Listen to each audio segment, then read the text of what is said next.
Hello everyone. तो previous video में हमने बात करी थी फ्लूइड इम्बैलेंस के बारे में जिसमें हमने देखा था डिहाइड्रेशन और ओवर हाइड्रेशन वाले टॉपिक को। ठीक है, आज हम बात करने वाले हैं इलेक्ट्रोलाइट इम्बैलेंस के बारे में, क्योंकि हमारा जो टॉपिक था वो था फ्लूइड एंड इलेक्ट्रोलाइट इम्बैलेंस। तो फ्लूइड इम्बैलेंस हम प्रीवियस वीडियो में देख चुके हैं। आज हम बात करेंगे इलेक्ट्रोलाइट इम्बैलेंस के बारे में। ठीक है, तो इलेक्ट्रोलाइट इम्बैलेंस पढ़ने से पहले आपको नॉर्मल वैल्यूज़ जो हमारे इलेक्ट्रोलाइट्स की होती हैं बच्चों में, वो हमको जानना जरूरी है।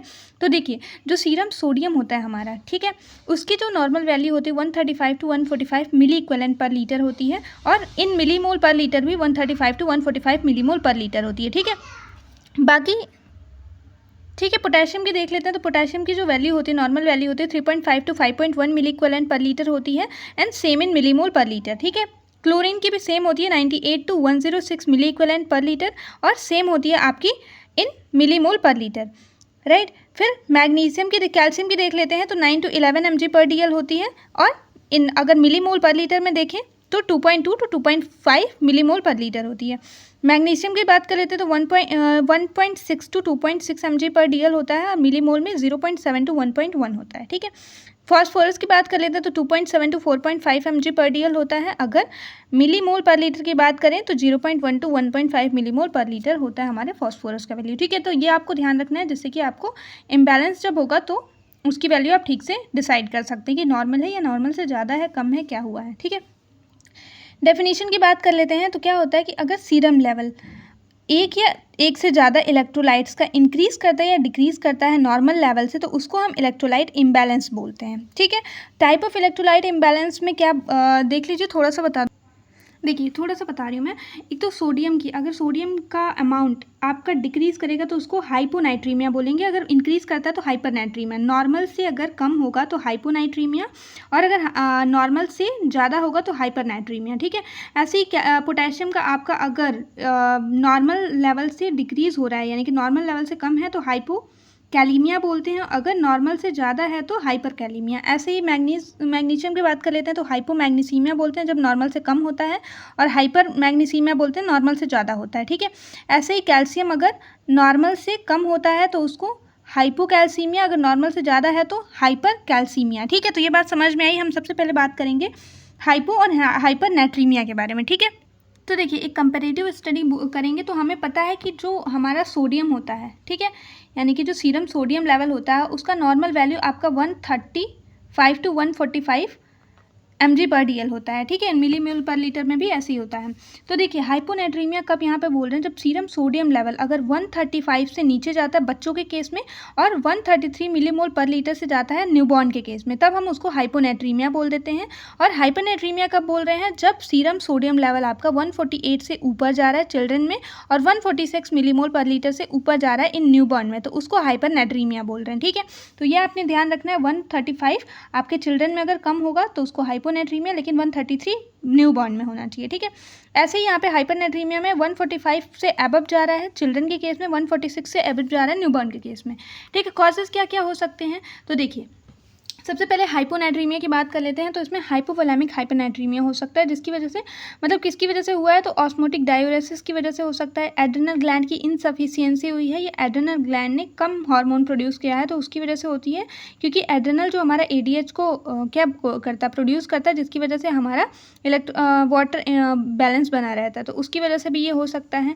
डायरिया हुई है बहुत ज़्यादा, सीवियर डायरिया, या फिर वॉमिटिंग के केस में ड्रेन्स पड़े हुए हैं कुछ, या सिस्टिक फाइब्रोसिस या एसाइटिस का केस हो सकता है, या बच्चा बर्न हो गया है तो भी हाइपोवोलेमिक हाइपरनाइट्रीमिया का केस देखने के लिए मिल सकता है, जिसकी वजह से सोडियम की डिफिशियंसी हो सकती है।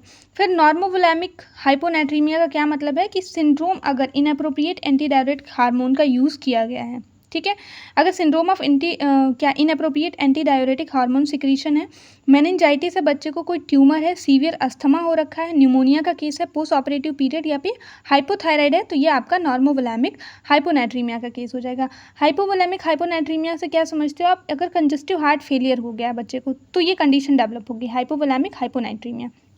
ठीक है, cirrhosis, renal failure, nephritis syndrome और नेफ्रोटिक सिंड्रोम, और उसके बाद से एक्सेसिव अगर इंट्रावीनस D5 दे दिया है, यानी कि 5% डेक्सट्रोज इन वाटर दिया है रेदर देन आइसोटोनिक फ्लूइड, तो भी हमारा जो सोडियम का लेवल होगा वो डिक्रीज कर सकता है। ठीक है, तो देखो आप, इसमें क्या हो रहा है कि हाइपोवोलेमिक हाइपोनाइट्रीमिया में आपका सोडियम का अमाउंट कम होगा प्लस वाटर का अमाउंट भी कम होगा। फिर नॉर्मोवोलेमिक हाइपोनाइट्रीमिया में क्या होगा कि जो आपका वाटर का अमाउंट होगा वो नॉर्मल होगा, लेकिन जो सोडियम का लेवल होगा वो उससे कम हो जाएगा। हाइपोवोलेमिक हाइपोनाइट्रीमिया, सॉरी ये हाइपर होगा, ठीक है।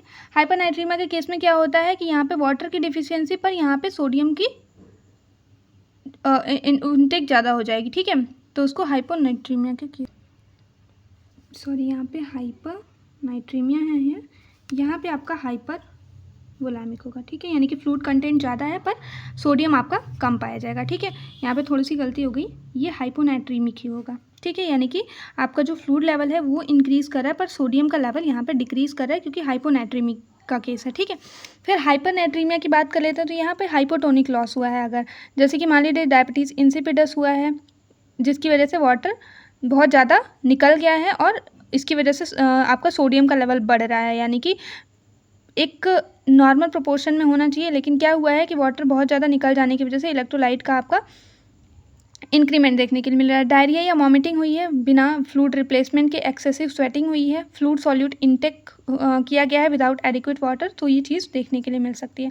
हाइपरटोनिक सोडियम गेन में क्या हुआ है कि सलाइन इन्फ्यूज़न लगाया गया है, इम्प्रॉपर फार्मूला यूज़ किया गया है ORS का, बॉयल्ड स्किन मिल्क दी गई है, या हाइपरटोनिक डायलिसिस हुई है, कुशिंग सिंड्रोम की वजह से भी आपको हाइपरनाइट्रीमिया देखने के लिए मिल सकता है बच्चे में, ठीक है। अब बात कर लेते हैं साइन एंड सिम्टम्स की। तो सबसे पहले हाइपोनाइट्रीमिया के साइन एंड सिम्टम्स की बात करेंगे, तो इसमें एनोरेक्सिया देखने के लिए मिलेगी, नोजिया, वॉमिटिंग, कन्फ्यूजन होगी बच्चे के अंदर, headache, respiratory distress, muscle weakness, agitation देखने के लिए मिल सकता है, लिथार्जी, कन्फ्यूजन, एंड जो टेंडन रिफ्लेक्स होंगे वो डिक्रीज कर जाएंगे बच्चे के, रेस्पिरेटरी अरेस्ट देखने के लिए मिल सकता है, सीजर डिसऑर्डर, एपिलेप्सी यानी कि प्यूपिल्स जो होंगी वो डायलेट कर जाएंगी, डिकॉर्टिकॉइड पोस्चर देखने के लिए मिल सकता है, कोमा बच्चे को हो सकता है, सीवियर केस में कार्डियक एरिथमिया और मायोकार्डियल इस्कीमिया देखने के लिए मिल सकता है, ठीक है। और अगर बात कर लेते हैं हाइपरनाइट्रीमिया के केस की, तो इसमें थर्स्टी चाइल्ड होगा विद अ श्रिंकल्ड टंग, उसकी टंग जो होगी, जीभ जो होगी वो श्रिंकल्ड देखने के लिए मिलेगी, डॉ फीलिंग होगी स्किन पे, ठीक है। लेवल ऑफ कॉन्शियसनेस बच्चे का डिक्रीज कर जाएगा, कन्फ्यूजन हो सकती है बच्चे को, लिथार्जी देखने के लिए मिलेगा, कोमा हो सकता है अगर ब्रेन सेल श्रिंक हो रहे हैं तो, सीजर्स देखने के लिए मिलेगा, रैपिड और सीवियर हाइपरनाइट्रीमिया के केस में हाइपरटोनिसिटी देखने के लिए मिल सकती है, या हाइपर रेफ्लेक्सिया देखने के लिए मिल सकता है बच्चे के अंदर, ठीक है। ट्रीटमेंट क्या कर सकते हैं इन केस ऑफ हाइपोनाइट्रीमिया, तो आइसोटोनिक फ्लूइड यानी कि NS या रिंगर लिक्विड RL दे सकते हैं, replace sodium over 24 to 48 hours में रिप्लेस कर सकते हैं, आफ्टर एस्टिमेटिंग यानी कि सोडियम डेफिसिट को हम एस्टिमेट करने के बाद रिप्लेस कर सकते हैं सोडियम को, फ्लूइड रिस्ट्रिक्शन कर सकते हैं, अगर आपका syndrome of inappropriate anti diuretic hormone है तो डायरेटिक्स भी हम दे सकते हैं बच्चे को, ठीक है। लेकिन यही हाइपरनाइट्रीमिया का केस देख लेते हैं, तो डिहाइड्रेशन का केस होगा तो आइसोटोनिक फ्लूइड्स देंगे सबसे पहले, फिर D5 दे सकते हैं, 0.25% NS दे सकते हैं, आइसोटोनिक सोल्यूशन का काम करेगा, D5 दे सकते हैं, 0.5% NS दे सकते हैं, ठीक है। फिर सीजर्स अगर हैं तो 3% हाइपोटोनिक सलाइन देंगे, 5 to 6 ml per kg over 1 to 2 hours, फिर जो भी अंडरलाइंग कॉज है उसको हम ट्रीट करेंगे, ठीक है। तो आई होप सो कि ये आपको हाइपरनाइट्रीमिया और हाइपरनाइट्रीमिया क्लियर हुआ होगा। अब नेक्स्ट जो हम पढ़ेंगे वो हम पढ़ेंगे मैग्नीसीमिया के बारे में या फिर कैलीमिया के बारे में, ठीक है।